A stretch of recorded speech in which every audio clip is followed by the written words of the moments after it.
Welcome and thank you for watching The Beat on Creation. I am Erika Christie coming to you from Washington, D.C., and this is BlurredCon 2017.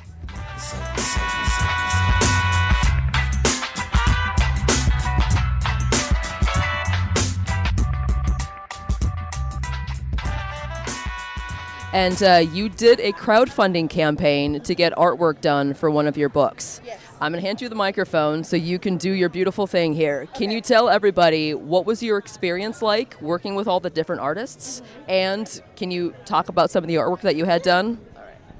So essentially, I ran an Indiegogo to get funding for my book series, Magnifique Noir. It overfunded, which was awesome. So what that means is that the book will be in full color instead of black and white. These will be some of the illustrations. This is actually the cover.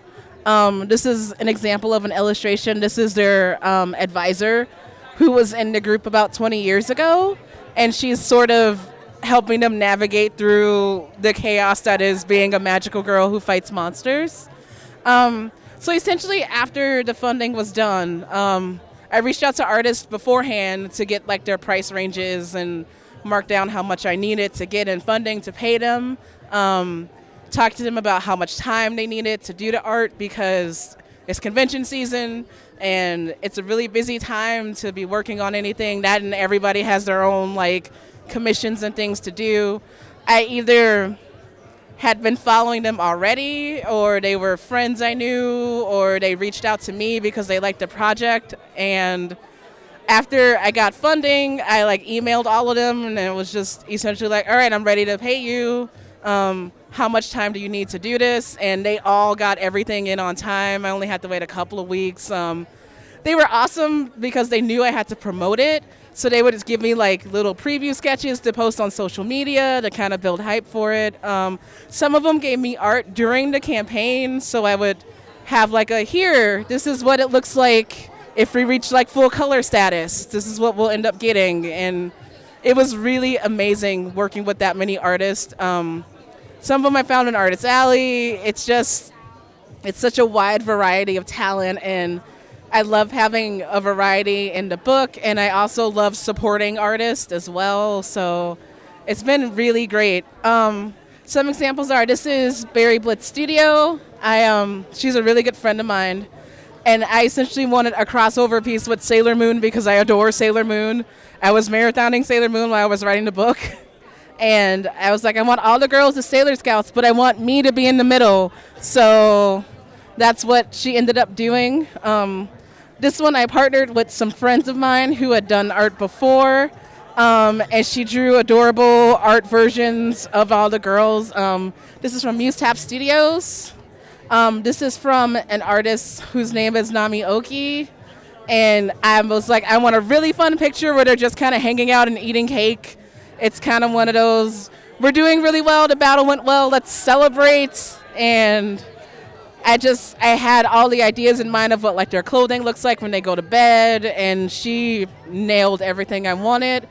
These two are by an artist named Jen. I'm going to spell her last name because I don't know how to pronounce it. It's ST-ONGE. She reached out to me on Twitter because she saw me doing the Indiegogo, and she was like, this project sounds amazing. I've done work for the Misfits comic and like Jim and the Holograms and Steven Universe and stuff. So she did this art piece first, and then she did a second one, and then she volunteered to do the cover. So I was super happy with this. This artist, her name is Anne Uland, and I met her at a convention many years ago.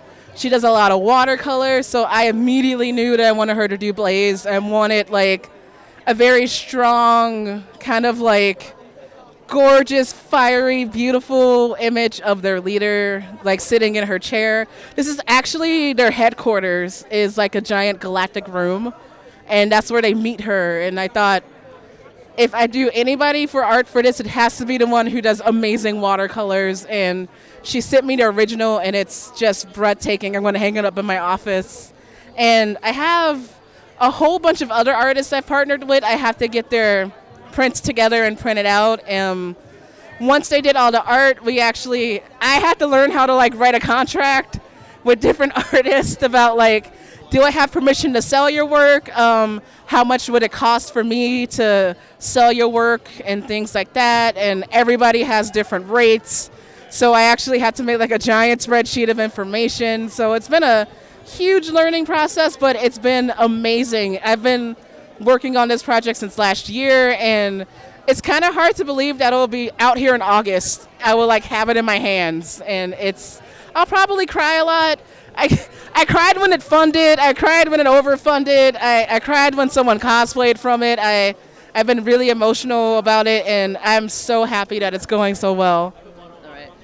When you were first talking to the artists about what you wanted in each of the different pieces, what did you give them, like very detailed things about what you wanted, or did you kind of say, I sort of want this, and let them play around a little bit? How did you work with that? It depends. I gave them like character descriptions. Some of these I actually had concept sketches that I did, and I would just say something like, I want them to be in this outfit, and then send them like the scene it comes from. Like, this is the scene where they're in someone's room having cake. Go nuts.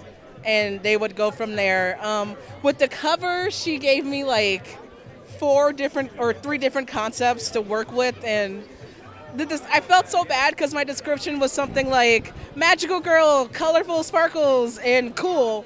And she was like, I know what to do with that. And she gave me 3 different ideas, and I was like, that one right there. You nailed it. And so I like having artists who have like creative freedom. I don't have like too many specifications besides like, I want, Galactic Purple to be a little bit heavier. I want, Radical Rainbow to be darker skin. So can you make her skin darker?